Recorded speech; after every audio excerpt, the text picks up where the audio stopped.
Hey everybody, St. Paul here. Welcome to episode 48 of Music on the Run. I'm in Chama, New Mexico, on a little retreat.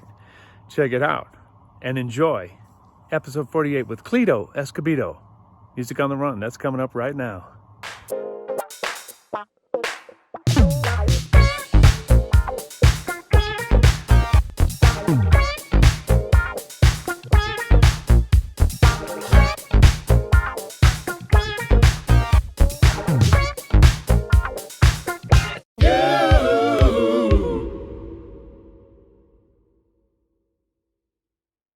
Hey everybody, St. Paul here. Welcome to episode 48 of Music on the Run. I hope you're all doing great. I am in South Carolina. I'm recording a band down here. You know, the last time I was down here was 3 years ago, and I had the opportunity to work with Daryl Hall at this very same studio that I'm at. I'm actually in somebody's office. I've commandeered someone's office. As you can see, if you're watching this, I've got one light on me and I have shadows everywhere, but we don't care because we're going to have a great podcast. I'm so excited to introduce my next guest. But before we do that, I also want to share with you something cool about Charleston and my family. My mom and dad got married here before he was shipped off to the war. And I had the opportunity to go and visit that church the last time I was here producing Daryl and talk about, you know, the flood of things that go into your head about that day before, you know, and that's what the soldiers did. The GIs did. They got married before they went off to the war. So, you know, can you imagine what that would be like? And especially for my mom and dad. So this place holds a special place in my heart. So it's fun to be down here working with these fellas at Truphonic. And let's move right into it. I want to say a big thank you to our Patreon members. And if you don't know who those people are, they actually help us financially put on this podcast. If that's something that you'd like to do, you like what you're hearing, go to patreon.com/Music on the Run podcast. And there's various levels, anywhere from $2 to $10 a month, and it just helps us advertise and gain more followers and pay for things. And we'd sure appreciate the people who have come on board. And right now I want to do a little shout out to Scotty Kummer. I hope I'm pronouncing your name right. Thank you so much. And Leslie Schaefer for being $10 a month patrons. Again, it's patreon.com, Music on the Run podcast. And we hope that you can join us on that if you like what you're hearing. All right, let's move on to my guest. My guest today, he grew up in Las Vegas. He's a saxophonist, a singer, a composer who's toured with Paul Abdul, Mark Anthony, I think. I'm going to ask him about that, and Philip Bailey from Earth, Wind & Fire. His gig for the last good number of years has been the musical director for the Jimmy Kimmel Show. Please welcome Cleto Escobedo. Hi, brother man. How are you? Good. How are you, man? Good to see you. Good. How many years have you been doing that gig? We're in our 19th season right now. So 18 years in the can. That's unbelievable. We started 2003. Yeah. That's unreal. What a great long-standing television gig. That is so out of the norm, isn't it? It's way out of the norm. I mean, I thought it was going to be, you know, maybe 13 weeks or 18 weeks and I'd be back on the road. But we've been very, very fortunate. And, you know, NBC stood behind us even when we were having a little trouble in the beginning. And it's turned into just a beautiful gig, especially as a father, not having to go back on the road anymore, you know, for a while. Absolutely. But, yeah, we're very fortunate. We're all very happy that we've been able to have that gig for that long and still having fun. Well, that's the important part. Now, I want to ask you a clerical thing. Now, I may have announced you as Cleto Escobedo, but are you junior or the third? Or I'm actually the third. My dad's junior, and my grandpa was senior. Yeah, so technically I'm the third. I mean, around work, he's in the band too, so they just call me junior instead of, you know, make it easier. There you go. They call you junior? Well, when I was a kid, like Jimmy still calls me junior because when we were growing up, that's what my name was on the block, you know. So is that right? And then at school, then he'd switch to Cleto, you know, because I was too cool to be junior. Of course. Of course. So you and I, just to tell my listeners, you and I have a history that goes back quite a few years. And we just recently kind of rekindled our friendship. You and I did a gig together, and it was a TV gig. Do you remember that? Yeah, it was, oh my God. Comedian. Wayne Brady. What? The Wayne Brady I variety couldn't show. think of it either. For a minute, I'm looking at his face, and I'm going, oh, shit. Yeah, I think with Peter Michael, Peter Michael Escobedo, he was the MD, and a few of us. I totally remember that. I remember walking in with the wrong instrument. Oh, okay. I thought I was playing bass on it. He's like, no, bro, I got you on keyboards for this. I'm like, okay. Oh, that's fine. So it's Peter Michael Escobedo is not related to your family, right?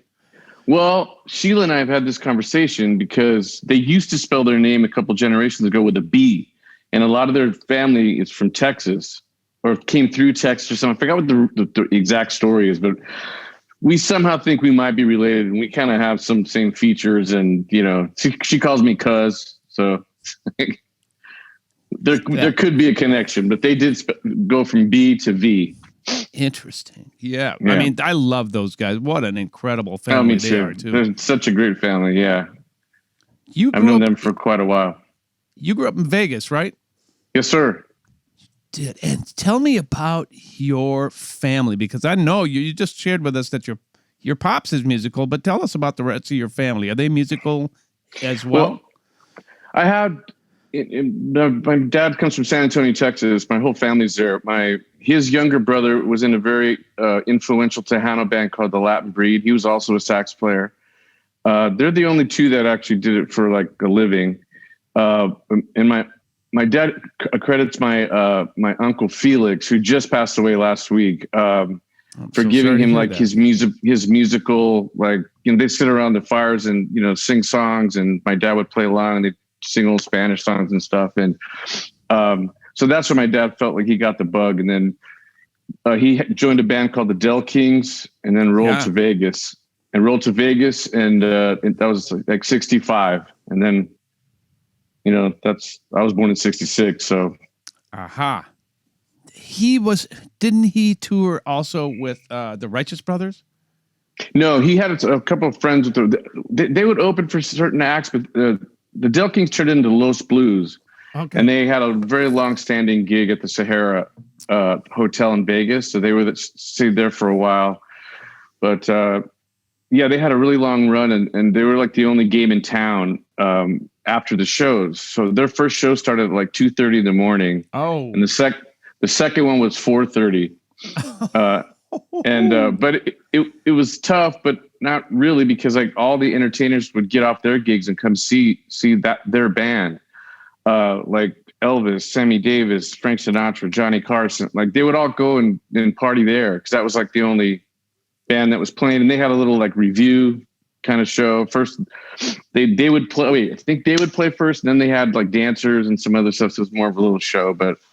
So they did that for a long time, and then they made a record. If I should send it to you, I think you dig it. And then they lost the Sahara gig and went on the road, and did that for a few years. And then for my dad quit. So because he was sick of me crying and my mom and I crying every time he'd leave to go on the road when we couldn't go with him anymore. When I started school, so he hung it up. Huh. What a heck of a decision for a musician to make. I mean, what a cool gesture by your pops. I mean, man, it didn't hit me until I got older and I really started playing and started loving it and everything, because I just wanted my dad home as a selfish 7-year-old, Of course. But for him to make that sacrifice was quite a big sacrifice. And he got a job as a busboy at Caesars after that, after being in, a great band and having all those accolades and everything. And then he worked his way up, and he did that for 30 years. And then I was lucky enough to get this show, and he's been playing with me for 18 years right next to me. So he was able to get back to being a professional musician, So what a gift to be able to give back to your dad. Right. I mean, after he worked his ass off for 30 years for me. So it was so good for him to be able to really worked for like his son and his honorary son, which is Jimmy, because he's known Jimmy since he was 9 years old. So you guys were running buddies, right? Back in the day. Yeah, we moved on the same block, in the same track home. He had come from Brooklyn, and I just met him on the street one day, and then we became pals and been pals ever since. Through Cowboys and Indians and Hot Wheels and Sure, all the things that all the little friends do, right? Yep, bikes and So did football. I read that you guys like made a pact at some point that said if one of us makes it, the other one's coming with? Is that fact or fiction? Well, I remember we had a few conversations when we were young, when we were kids, even before we were even in show business, I think. But yeah, there's always been kind of an unspoken, he was when he started making it, before I was, he waited for something that he could bring me into. So he did a few different things, and then he got the Man Show, and that didn't really warrant, a band like ours or anything else. So he had like this oompa band and this guy that like drank beer like in 2 seconds, but it fit that show. I did co-write and sang the theme of the Man Show. I stacked a bunch of voices that sound like a bunch of dudes. And so he brought me in for that, but he couldn't really like get me on the show. So when he got this one, our pact, I guess, came true. God, man. Yeah, I was in Atlanta, I think, with Mark Anthony at a sound check, kind of bored, missing home, and my phone rang, and he's like, "Yo, Junior, I got this thing. I'm getting this show on ABC. You want to be my band leader?" And I was like, "Well, yeah, dude." No, I don't think so. Yeah, you know what? I'm good, man. Yeah. So that was 18 years ago. Well, we'll talk more about the Kimmel show, but let's take it back just a little ways and talk a little bit about why you picked up the saxophone. And was that just because your dad was playing it? Is that what came naturally to you?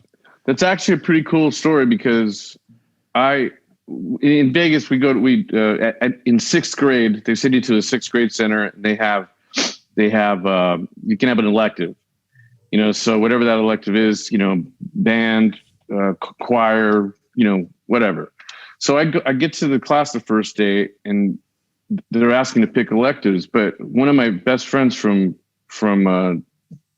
elementary school was in my class, and if I picked band, I wouldn't be in his class. And then so I chose choir because I've been singing since I was a little, I can't remember not ever singing. And so I go home, and my mom said, "What'd you pick?" I said, "Well, I picked choir." And she's like, "Well, you know what? You might want to think that over, because your dad's got a brand new saxophone in the closet that he doesn't like. He had one that somebody had given him years ago. It was a Busher, and it was basically brand new."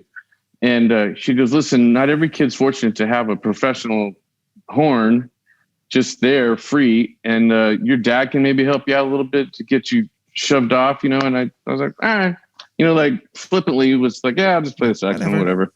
Yeah, kind of like that. And so then I started playing, and by the second year I was playing, I was starting to excel a little bit and trying to improv, and I would get really frustrated when I could hear my dad could play the blues or whatever, and I couldn't. And so I would just start sitting in my room and trying to learn whatever I could. I was never a big shedder and like whatever, but I would sit in my room and try to play records and play along with them. And so like, in eighth grade, I was already starting to solo in what we called stage band at the, in junior high. Yeah. Yeah.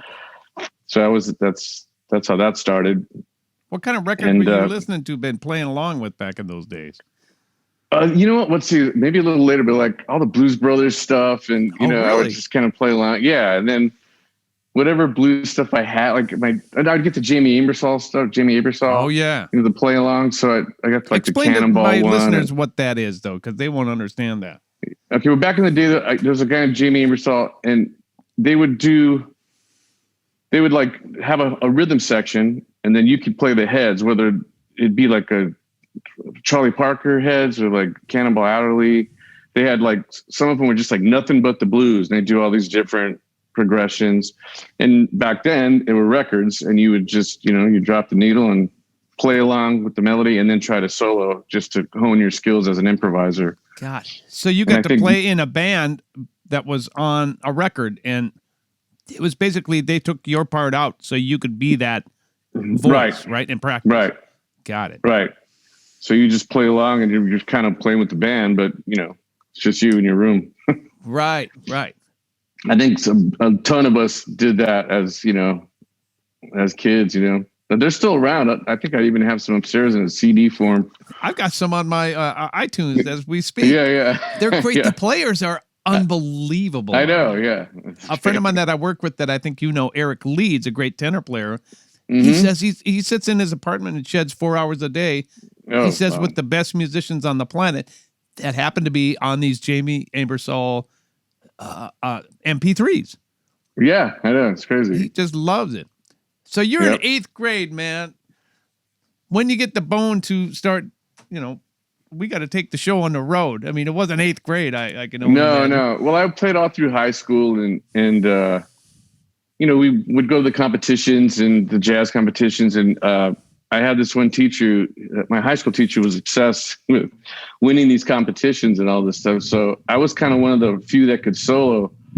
So I was lead alto in the big band and I would take the solo. It needed a tenor solo. I'd take the tenor out from under my chair. Then I'd take, even though there was 2 tenors there, he was just so obsessed with like, you have to take these solos. I'm like, all right, I'll take, Anyway, so I got a little. Because you could play. That's why. Well, yeah, ish. And I got, I kind of got the bug, being on stage and having fun.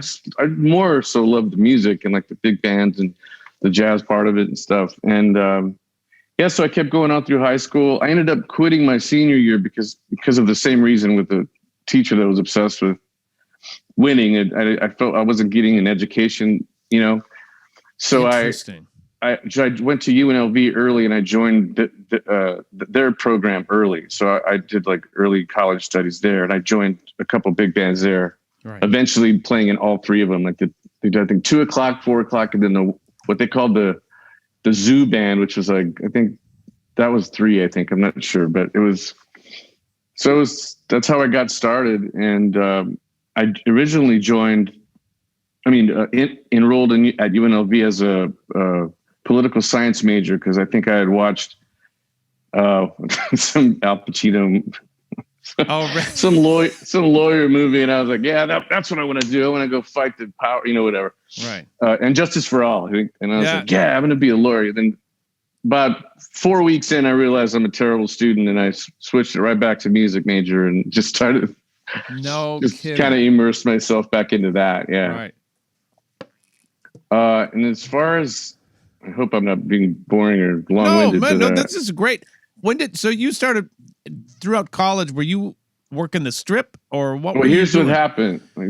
Here's how I got, like, kind of in a weird way. I had a job at Wilson Suede and Leather, which was, I don't know if you remember the. Of course I do. Jacks. Yeah. Okay, so that was my last straight gig I've ever had. But anyway, so I was vacuuming one night, I gotta go. I got done with school, came, and I'm vacuuming. The phone rings, and this guy calls me up. He's like, "Hey, man, I got this gig. These guys called the Indigos, and they were like a Discount Temptations, like same suits and steps and whatever. And they needed a sax player. They had like 15 weeks booked, and the guy goes, they got like 15 weeks, and it pays $350 a week. And I was just like, $350 a week? How am I ever going to spend $350 a week? Like, I was like, yes, let me go. So I went. I didn't really even have to audition. They just threw me on stage, and they had some like makeshift charts, and I was just but they're playing like Conga by Miami Sound Machine. So so I knew a lot of those horn lines, and or just old stuff. And so I started playing with them, and still trying to go to school, but I'm getting off work at 2:30. And my first class at 7:30, and I was like starting to miss classes and miss like my theory classes, miss that. And then finally, just to make a long story short, they were going to go to Atlantic City for a month, and it was going to fall like right in the middle of the next semester or something. So I went to my dad and I said, "Hey, Dad, I really want to do this gig, and I want to go to Atlantic City and see what it's about, but I have to take a semester off because it's going to be right in the middle of the thing." And his answer to me was, I did the same thing when I was your age. I went to Grandpa and said, can I not go to college and go on the road? And he's like, hey man, if that's what your passion is, go do it. So he said, there's no way I can tell you no. So I rolled. Wow.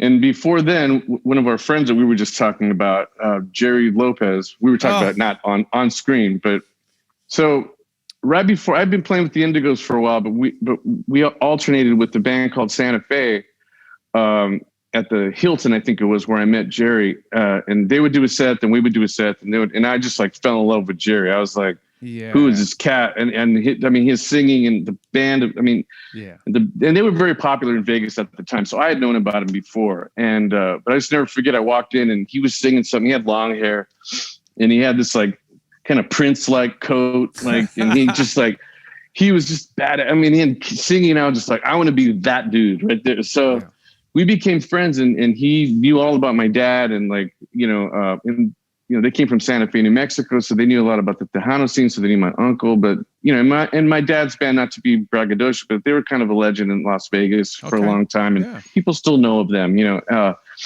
So we had a connection right away, and so I kept in touch. When I went to Atlantic City, I would still call him every once in a while. We were hooking up. He's like, "Well, maybe one day we can, do something together. Like." Maybe you can get in the band if we need something, whatever. So I got home. I forgot how long it was, but I got home and he said, there's an opening. And if you want to come audition, they wanted to see if I could sing background and stuff. And I'll never forget. That's why I love the song September so much, because that's what I was singing background in that to audition for them. I got the gig, and then I had like the best 4 years of my musical life with him. I just had so much fun. I learned so much from Jerry. And if any of your listeners don't know, that should look up Santa Fe and the Fat City Horns now. When I was with... And to let my viewers know, Jerry Lopez has been a friend of the Peterson family.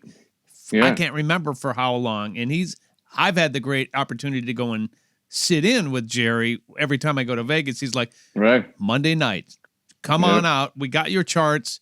We're gonna and he's been so kind and extended opportunities to me, and I've been able to extend opportunities to him, and it's just been a beautiful friendship. And he couldn't be a more talented, down to earth, great guy, and just oozing with talent.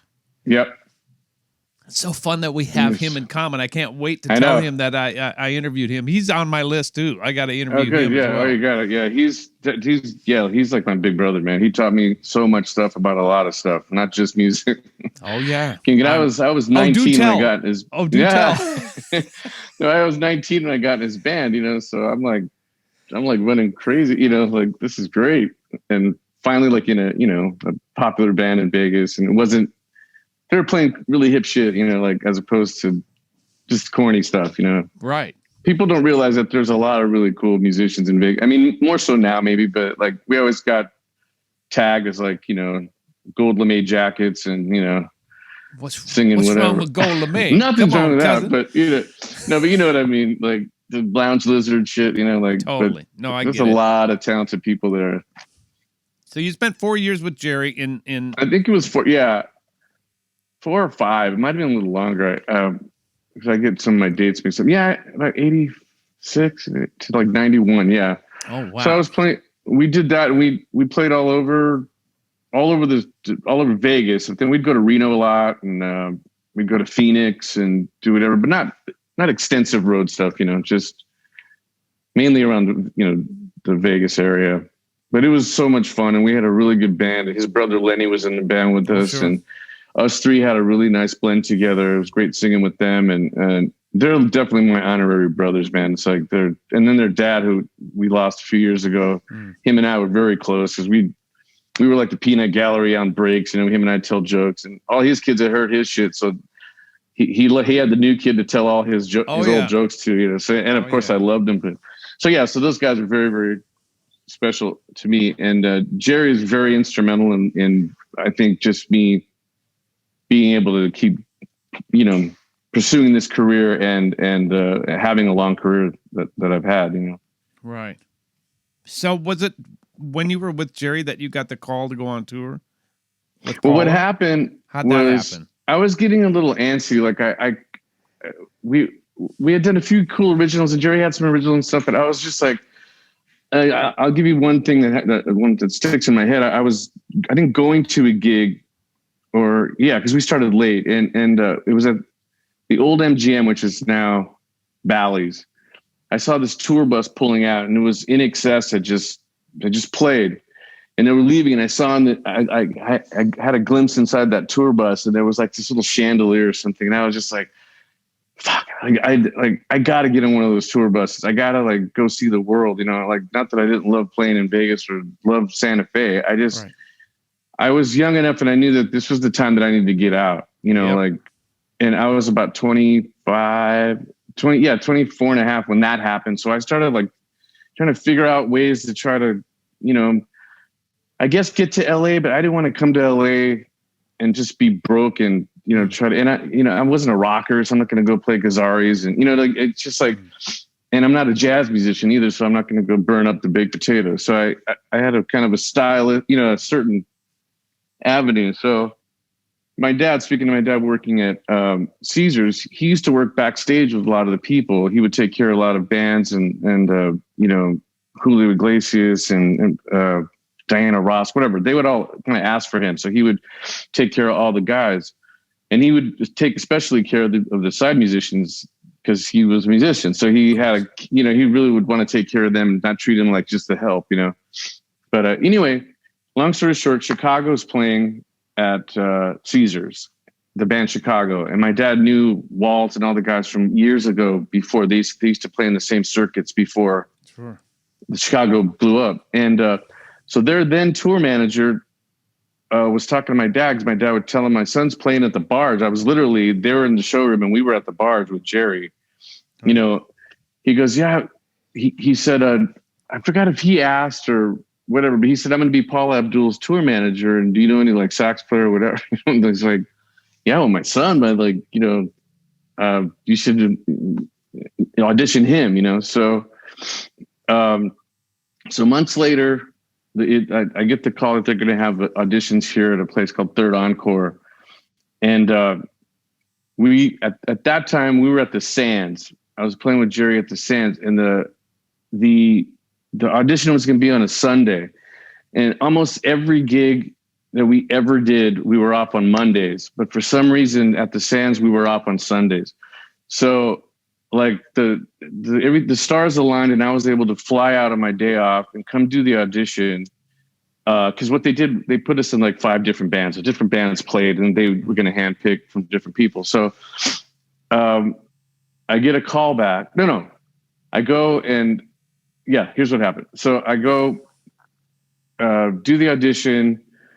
They had a bunch of different guys. There was like down to like 4 of us left or whatever. I forgot. But anyways, they called me, and the management had called, and I still have the letter, and they wrote me a letter, like kind of a thanks, but no thanks. And then Marty, the tour manager, called me and said, man, they just think you have don't have enough experience and this and that. Blah, blah. I'm like, experience? Shit, I've been busting my ass 6 cents a night, you know. Right. I got more experience than these, you know. Anyway, so I hung up the phone, and I was a little like, oh shit, you know.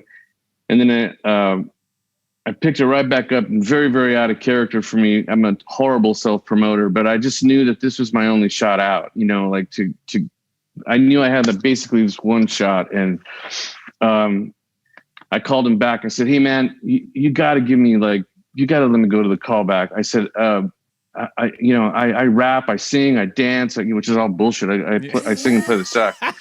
But I was like, anything. I just knew if I could get in front of Paula and I could just, I felt something that I could get that gig. And so sure enough, he's like, all right, man, whatever. So I go back, and and we got, they put us in 2 bands. And the last 2 guys I had to get through were Michael Paulo, who used to play with Al Jarreau, who I always liked, you know, and then Gary Bias, who was playing with Earth, Wind & Fire at the time. And we were both bad motherfuckers. I was like, right. You know, but I thought, well, I'm a little younger. I had long hair at the time. But even Michael Paulo said, yeah, that hair might get you the gig, dude. I was like, isn't that funny? But that's the truth. You. That's the truth, dude. And I was just like, it's a young tour. I'm not auditioning for Chick Corea, you know. So it was, I knew what it was. And then I was 25, like, it was just like, and we did the audition. I flew home, and about 30 minutes after my plane landed and I got home, I got the call, let's go on the road. And that the rest is history. That year changed my life. I was able to move to LA and come here with a gig, right, and meet folks. And did you know that we have that artist in common? Oh, really? I did her first record. Oh, did you? Yeah. Oliver Lieber, Oliver's a dear friend of mine. I introduced him to Paula because she choreographed my video for a song called Rich Man when I was on MCA. Yeah, I know Rich Man. Yeah. I know that record very well. I mean, we used to cover you with Jerry in Santa Fe. We did 911. Oh, yeah. So, yeah, the one that Sanborn played on. I stole a lick from Sanborn on that. The heat something, I forgot what it was, but yeah, we did like 3 or 4 songs off that. So Paula was a dear friend of mine at that point in time. So I introduced her to Oliver, and Oliver wrote all those hits. Right. All those, and we did all of that in Minneapolis, or 90% of it. So I was with him on a daily basis. Wow. Playing I did keys, not know that. playing bass, playing a lot of the horn arrangements and stuff. Right. But who knew? Oh, that's great. That's such a great story. It's just such a weird, yeah. So that was your beginning of life on the road, huh? Yeah, on the road like that, I mean, right, in bands and shit, but yeah. So like, I mean, I got there, I was just like, oh my God, like this is crazy. And then like, I was taken aback at how little work it was compared to our grind at home, because like a lot of them, we'd play, like I said, 6 sets a night, 6 nights a week. By the end of the week, we're like, all right, see you guys later. You got to take the day to get your throat back. And, but yeah, so that was my first tour bus. And like, I remember when our first gig was in Atlanta, and when the lights went out, it was like unnerving to hear that big crowd. Cause I had never played, I'm playing to some people playing Keno, Right. Isn't that the most glorious sound on the planet? Yeah, it sure is. A crowd like that. Not Keno. Mm-hmm. Yeah. The sound of a crowd roaring like that when the lights go down. Now that we have in-ears, I got to take them out, and I got to make sure that I'm in the moment and hear that, because nothing like it. All go away too. Mm-hmm. Yep. You got to stay in the moment and love what you're doing. So you did the Paul Abdul gig for how long? We toured for a full year on that record, and then she didn't want to go to Europe. We were going to do Europe, and then she didn't want to go. She had just married Emilio Estevez, so she wanted to hang, Yeah. So then the next record came out, and we did a little bit of touring on that one. We did like Tonight Show. We went to Japan, went to Puerto Rico, but it wasn't. She had lost she wasn't as big as she was. Second or third, second record. Because we toured on Spellbound, that's right. But we played all the hits from the first one, but we toured on the record Spellbound. Then she had another one, and then that one was the one where, we weren't going to do a big tour again. So, and that's what happened. Yeah, but boy, she had a run, man. In the sun, right? And then you never know what's going to happen. But you were able to tour with some other folks as well. Tell me about the Mark Anthony stuff. Yeah, well, that was the very last touring gig I did. I can go through some of the other ones. After Paula, she had signed me to. She had an imprint label at Virgin. Oh wow! So I did a record. Actually, I worked with Sheila on that. She produced a couple songs. Brian McKnight, a couple people. I kind of did I did a Spanglish record. It was kind of like, it was a little poppier than I wanted, but I was young and I just listened to whatever they told me. I'm whatever. But I did some Spanglish stuff and some Spanish stuff. And I kind of made like the Pop Explosion record like 4 years too early, so they didn't really know what to do with it. And I did some stuff. I kind of charted in Puerto Rico, but there was like no product. It just the typical, you've had record deals, you know what the deal is. Yes, so that went left. So I started like, all right, I'm not going home.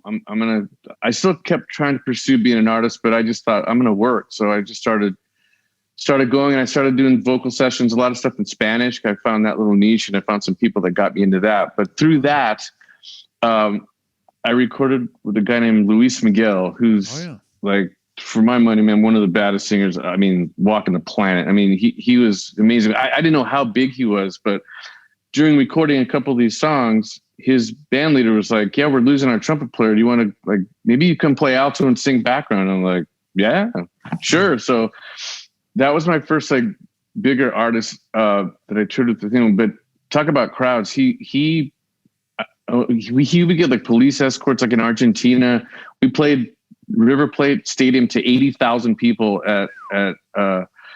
and just people scream. I mean, it became like, it was kind of scary. Like the crowd is so big, it was like its own entity. Like it's this big monster, you know?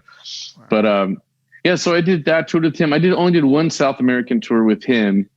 And then I came back and was gigging around, blah, blah, blah, still doing sessions and still trying to write stuff. You know, I had a few other bands I was in. I played with a band called Cecilia Noel and the Wild Clams.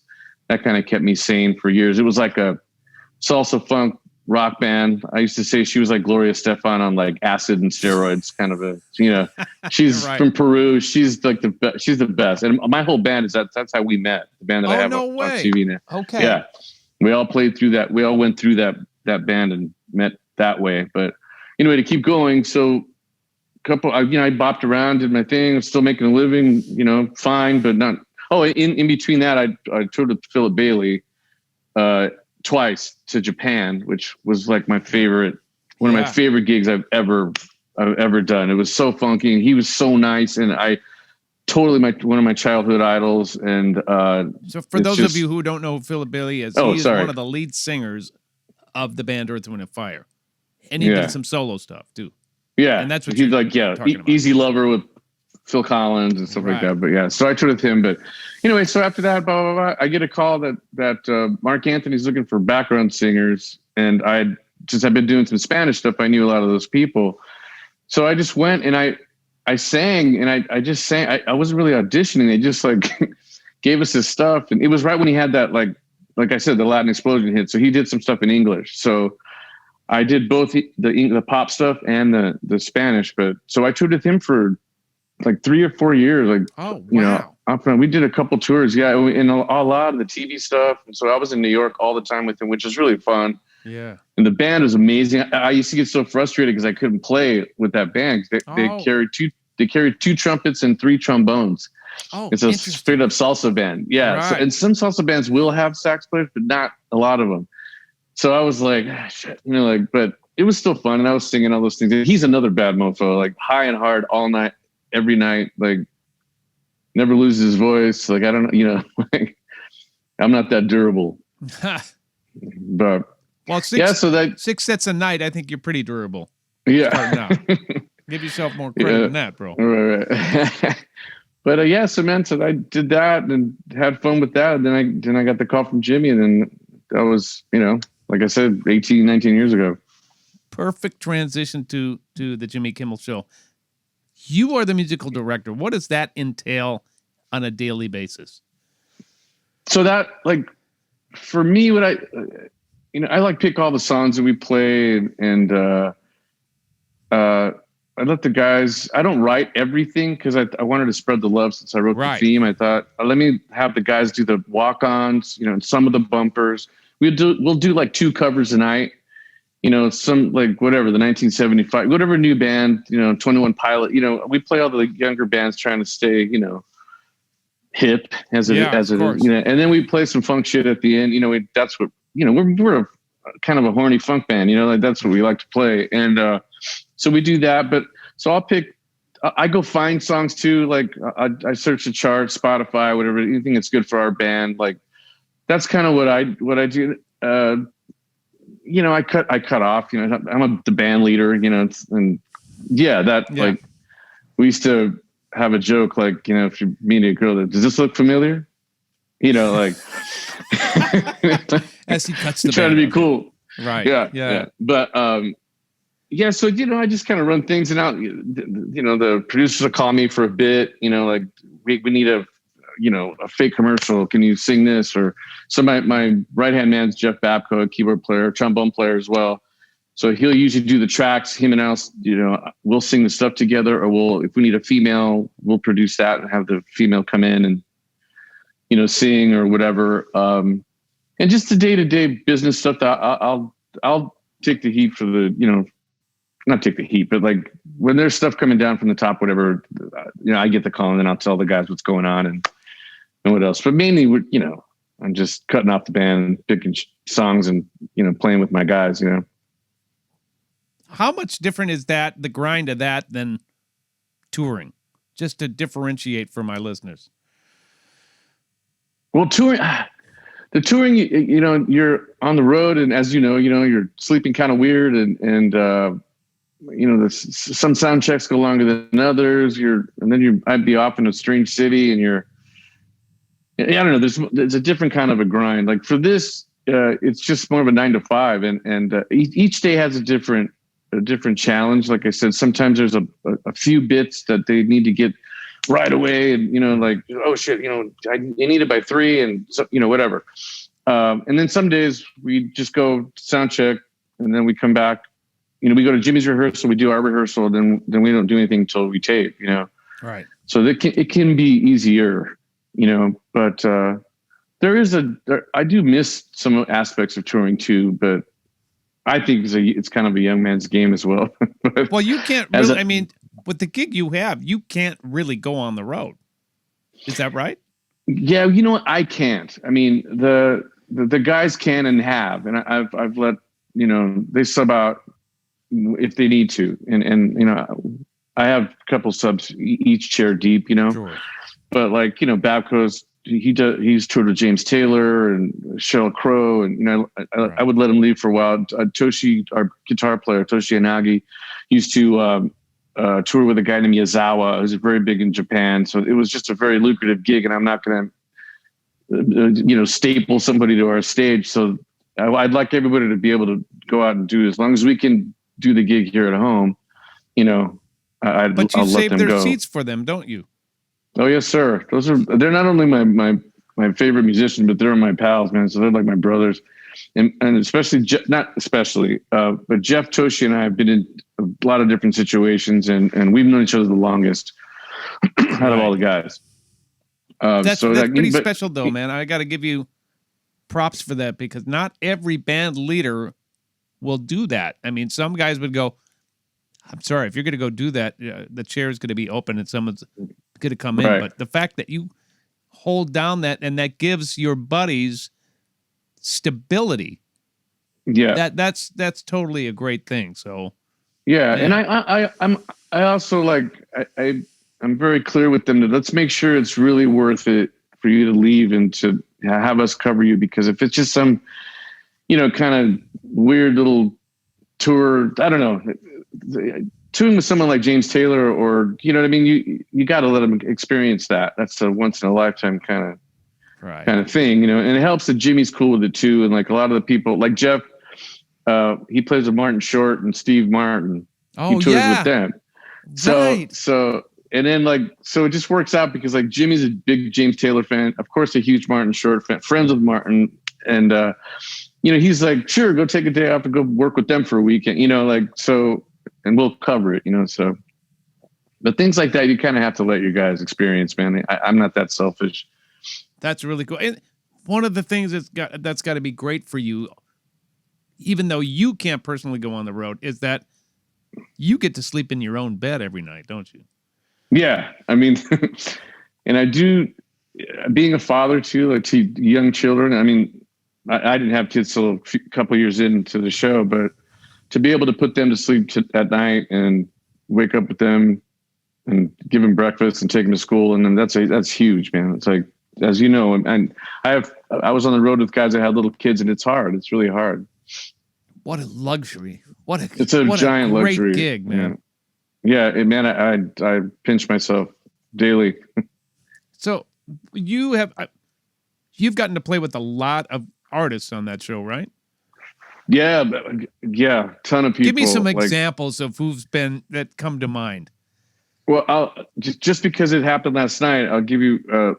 We had on the Doobie Brothers last night with Michael McDonald and Tom Johnston, and I watched the whole set. Like they did like 6 songs like off air, and I Michael McDonald and Stevie Wonder, like those are like my, yeah. I love Michael McDonald. Like he has no idea what he's meant to my life, But back to what you were asking. He sat in with us one time pretty early in the show, and I when I was singing with him, and his voice was in my ears. I literally got a tear down my cheek because I was like, 15, 16-year-old Cleto shit his pants, and couldn't be the nicest guy, couldn't be a nicer guy, But man, dude, we've had everybody from Hall & Oates to George Benson to Edgar Winter, who was another one of my big heroes when I was a kid, and it's there's so many people have come through. I like forget. Lou Rawls sat in with us twice. You'll never which find. Is yep.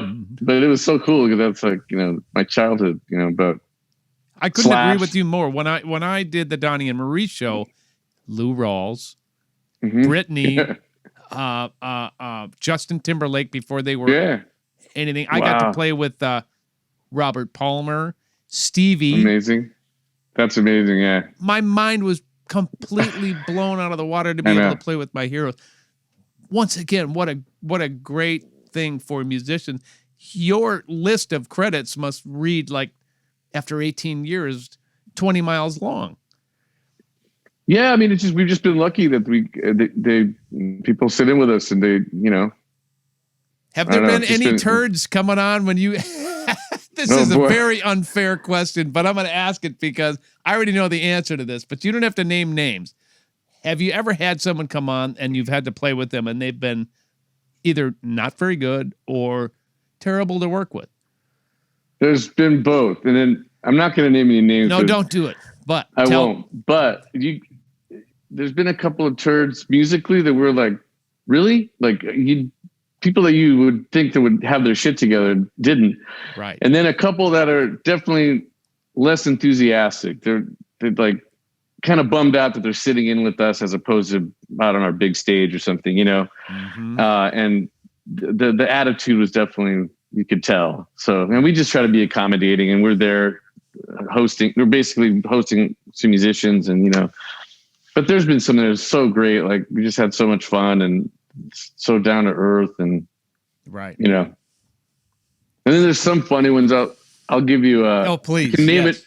I'm going to name a name, but it's not bad because he was great. But when we go to break, like usually the first break is the longest one where they'll show the band, especially when there's a sit in, right? They'll give him 20 seconds, so whatever. So we have on Kenny Loggins, right? So we're getting a great guy, one of my favorites, whatever. Yeah. He comes on and we're going to do This Is It. So I was like, why don't we do Tick It Down, Down? There's been times in my life, right? Let's do it like, just kick it off quick, So he was like, all right, we're going to kick it off quick. So we go cut it off, whatever time. And then here comes the camera. Kenny just standing there. Fade to black.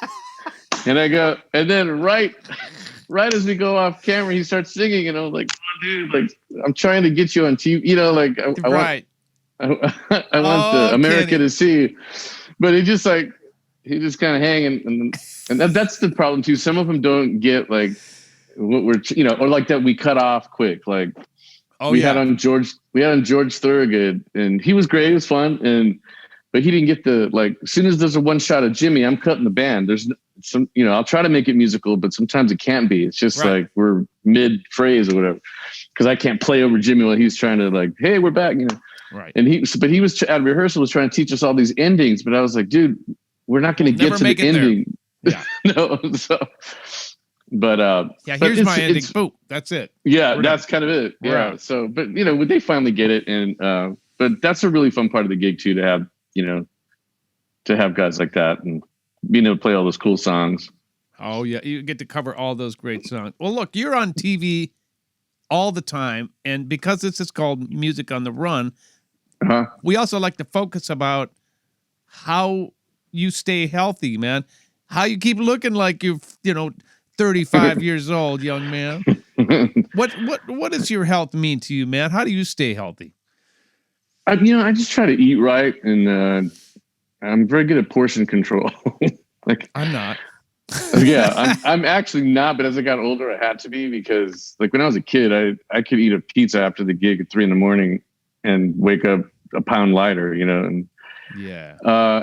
yeah, I mean, over the pandemic, like we have a gym across the street from the show, and I used to go to walk across, but like I've been so paranoid to go back to a gym that I haven't been doing much. My wife and I bought a Peloton, and we were doing that for a minute, but I get in my ruts with the exercising stuff, but I just try to eat as best I can. Right. And you said you go through ruts and stuff like that. What's your favorite thing to do? Is it, you like a treadmill guy or a bike guy or a weights guy? I like to lift and like bike. Cause I used to love to run, but my knees are shot now. So I can make it like up the street and I'm like, I can feel my bones. Check please. Yeah. Yeah, exactly. So that's why we invested in that Peloton because it kind of makes it fun and you're still doing something. Plus chasing your children around, I suppose. Yeah, that'll do it. My little boy's playing baseball now, so we're trying to get out in the yard as much as we can and do that kind of stuff. So what are you working on right now, man? Besides the show, do you have any music that we're going to be able to hear? Well, you know what? We keep threatening. We have a few tracks that the band and I would have done, and it's just like I think we all like. Speaking of ruts, we get in these like our daily routine of just going to work, coming back, doing this, and then So I can't say that I have anything like imminent, but we have been talking about it. We want to do something, and I want to put something more out than the record I did in '94. I'd like to do something to leave my kids, So. We'll do something soon. Hey, what keeps you motivated to stay in the game? What is that one thing that just keeps driving you to excel and keep going? I don't know. Well, I still love to play. I love music. I went through a thing for a while. I was like, I was so bummed with the business and stuff that I didn't have the same passion. But sometimes when the first day we went back to the studio after being out for a year, when I felt the kick drum on my back, when we was playing, I again got a little emotional. I was just like, I forgot how much I love this shit, and to play with my guys and not just, on a Zoom or through headphones, to have your guys there. And like I said, to feel the kick drum up your ass and like that. So I still love all the musical parts of it. And then it just, whenever our band sounds really good, like, my name's on that band and then my best pal's name's on the show. And I just want to do the best I can. And I feel like we throw it down every night. The guys, like I said, I love my guys and I feel they're the best in the business. And it's that motivates us to just keep going and trying to do the best we can. How is it for what little time we're actually on TV for those 20 seconds. Oh, sure. How is it working with your dad all the time? It's great, man. It's so cool. He's like, not because he's my dad, but he's like the coolest guy ever. And he's like the show mascot. Everybody loves him. He just turned 78. Oh, not just turned, he's getting ready to turn 79 in November. But he's still going. And it's just like, it makes me feel so good to have been able to, give him that job and then for him to be standing next to me all the time, him and I harmonizing and, Boy, I sure know cool about that. I mean, I was blessed enough to do a lot of gigs with my mom as well, who was a brilliant jazz pianist and singer. Wow. And I get to work with my brothers and sisters, and there is nothing like working with your family members. Yeah, no, it's amazing. Well, what's been great for me is to rekindle our friendship and be able to play on some of these Funk Fridays together. Yeah, it was fun. Thanks for having us, man. I really appreciate it. I love having. Thank you for saying yes. Yeah, when I see some of the guys, I'm like, really? You're calling me? Why are you calling me? See all the guys you get. It's like, well, it's been great. Because it's been you're fun. A bad dude, man, and it's been really fun. And one of the byproducts of Funk Friday has been able to do exactly that, which is get to know each other again musically and say hi. And we get to the age where we're so busy with other things that you got to have a gig to be able to hang out. And even though this gig is like 1 minute long, we still get that banter back and forth for that short amount of time. Totally. I appreciate you and Toshi doing that. In fact, you just recorded one. We're taping this show on a Friday, and we got a Funk Friday coming out, number 81. But it'll be a little bit in the past when this particular thing airs. But thank you for doing that. Yeah, we did that before work. Oh, did you really? I dropped my kids off, and I literally I have a sax here at home, but my cases are at work. So I literally walked up to his I have it right here actually, but I walked up to his door like, "Hey man, you ready?"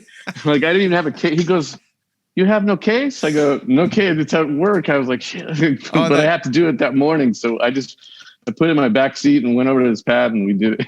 Oh, that's great. Cleto, thank you so much, man, for taking the time out and doing this. Thank you for having me. What an honor to have you, man. It's great to talk to you. I've been a fan of yours for many, many years. So I'm glad we're getting to know each other better as the time goes on. Yeah, my brother. And brother. Let's play in. I will, and let's play in the same room together. Yeah, if let's we get do the that. chance. We got to do that. You got it. All right. Well, that'll do it for us for this episode of Music on the Run podcast.